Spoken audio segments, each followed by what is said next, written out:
रोज़ा इंसानी सेहत को क्या क्या फ़ायदा देता है? जब आप कुछ भी खाते हो, रोटी चावल, इवन कि एक सेब भी खा रहे हो या कोई फल खा रहे हो, तो उसके अंदर से कार्बोहाइड्रेट्स जो हैं वो आपकी बॉडी में जाके ग्लूकोज बनते हैं। जब आप एक प्रोलॉन्ग फास्टिंग में चले जाते हो तो आपकी बॉडी में कहीं पे भी फालतू फैट है तो आहिस्ता आहिस्ता वो बॉडी की एनर्जी बिल्टअप करने के काम आता है। लॉन्ग टर्म फास्टिंग हमें सबसे बेहतरीन फायदा आपके मेटाबॉलिज्म में देती है, आपको इंसुलिन को स्टेबल करने में देती है, आपके हार्मोन्स इम्बैलेंस है, आपको पीरियड्स का इशू है या खवातीन में पीसीओज है, तो इस तरह से फास्टिंग करने से उनके 1 से 2 महीने के अंदर depending on their target PCOS ठीक किए जा सकते हैं। वजन ना गिरने की मैंने बता दिया, प्लीज ठूंगा मारना बंद कर दें। सिंपल। खवातीन ज़रा ज़्यादा मसरूफ़ हो जाती हैं रमज़ान के दौरान। एनर्जी लेवल्स को बढ़ाने के लिए और एक्टिव रहने के लिए वो क्या करें? और सुन्नतों पे अमल करने से तो वैसी एनर्जी रहती है। इस्लामाबाद में मेरा क्लिनिक है, एस्थेटिक केयर में मैं बैठती हूँ महीने में एक बार, उसका 1 महीना पहले आपको अपॉइंटमेंट लेनी होती है।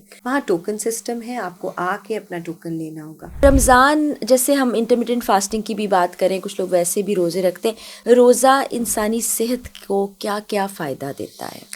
देखिए जी, ये अल्लाह ताला की तरफ से हमारा हीलिंग प्रोसेस ऑन करता है, सबसे इम्पॉर्टेंट।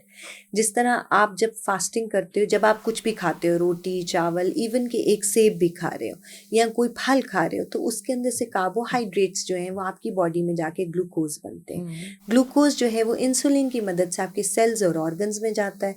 जब उनमें जाता है तो आपको एनर्जी प्रोवाइड करता है और आप अपने सारे दिन के टास्क करते हो। जब आप एक प्रोलॉन्ग फास्टिंग में चले जाते हो तो उस फास्टिंग से क्या होता है कि बॉडी के पास जो मौजूद ग्लूकोज है एनर्जी बनाने का, वो ख़त्म होती है, तो वो अपनी बॉडी में मौजूद फैट्स को इस्तेमाल करने शुरू कर देता है। तो आपकी बॉडी में कहीं पे भी फालतू फैट है तो आहिस्ता आहिस्ता वो बॉडी की एनर्जी बिल्टअप करने के काम आता है। आप चाहते हुए या ना चाहते हुए आराम आराम से वेट रिडक्शन की तरफ चले जाते हो, आपकी इन्फ्लेमेशन कम होती है।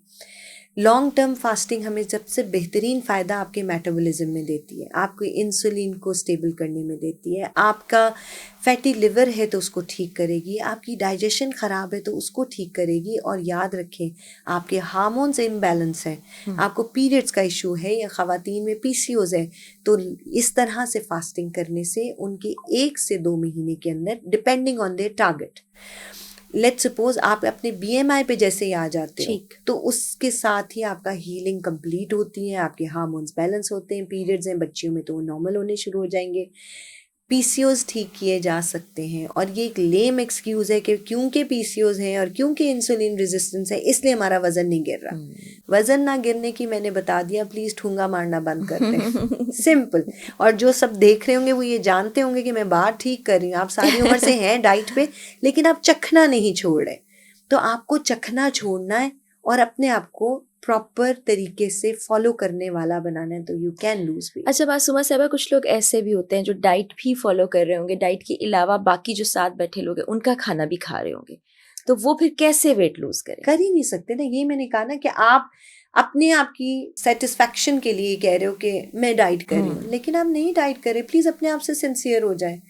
हम अपने आप से सिंसियर नहीं है। मैं हमेशा खवातीन को कहती हूँ कि देखें, अपने आप को क्वीन ट्रीट करें ताकि लोग आपको क्वीन की तरह ट्रीट करें। बिल्कुल ठीक। अपने आप को खुद फॉर ग्रांटेड ले रहे हैं, आपको अपना एहसास नहीं है।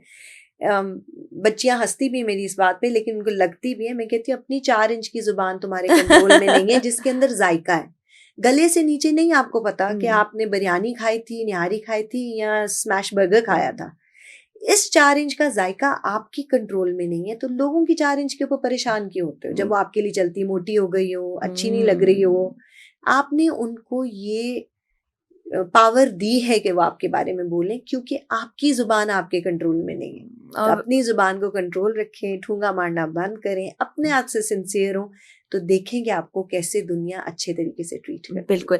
अच्छा, ख़वातीन ज़रा ज़्यादा मसरूफ़ हो जाती हैं रमज़ान के दौरान। अगर वर्किंग वुमेन है तो घर पे भी सहरी इफ्तारी वाला भी ज़्यादा खाना ऐड हो जाएगा, फिर काम भी कर रही हैं, बच्चों को देख रही हैं, हस्बैंड को देख रही हैं। एनर्जी लेवल्स को बढ़ाने के लिए और एक्टिव रहने के लिए वो क्या करें? देखो, जैसे मैंने बताया कि मैंने सारी डाइट प्लान ही इसी तरह बनाया कि सुबह की जो चीज़ आप खा रहे हो, ये हमारे अंदर एक जहन में है कि हम पराठा ही खाएंगे तो हमें एनर्जी मिलेगी।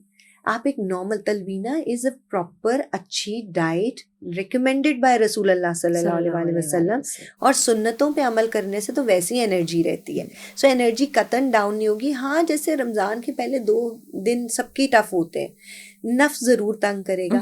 फिर बहुत सारी, जब आपने डाइट कंट्रोल करनी होती है तो आपको अपना नफ्स मारना पड़ता है।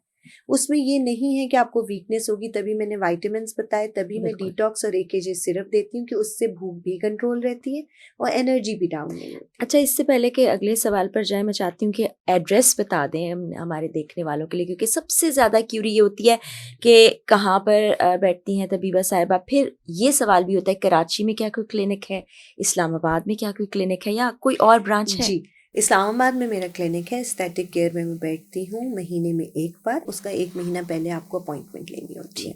लाहौर में मंडे टू थर्सडे 3 बजे से 6 बजे 180 Y ब्लॉक फेज़ 3 DHA में, वहाँ टोकन सिस्टम है, आपको आके अपना टोकन लेना होगा। ऑनलाइन कंसल्टेंसीज़ के लिए मंडे एंड ट्यूसडेज़ हैं। Out of city patients online consultancy ले जी। सकते हैं। वो नंबर है 0321 8450 244। इसके ऊपर मैसेज ड्रॉप करते हैं, आपसे टीम राब्ता करेगी और इंशाल्लाह आपको ऑनलाइन कंसल्टेंसी का टाइम मिल जाएगा। यानी कि आप दुनिया में कहीं भी मौजूद हैं बिल्कुल, तो कंसल्टेंसी बिल्कुल हो मिल सकती है।